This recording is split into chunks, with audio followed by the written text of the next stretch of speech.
aliyeumba mbingu na dunia. Bwana awe nanyi. Awe rohoni mwako. Tuombe.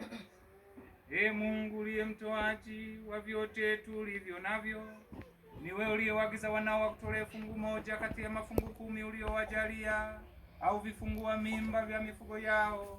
Tunakuomba uitazame familia ya Mwalimu Audax Kakwata pamoja na wanajumuiya na watu wote wenye mapenzi mema. Tunakuomba uzibariki familia zao na uvibariki hivi vipaji na matoleo walioyaleta kama sehemu ya shukurani zao. Tunakuomba uendelee kuwapatia ulinzi wako katika maisha ya sasa na yajayo, kwa njia ya Kristo Bwana wetu. Amen.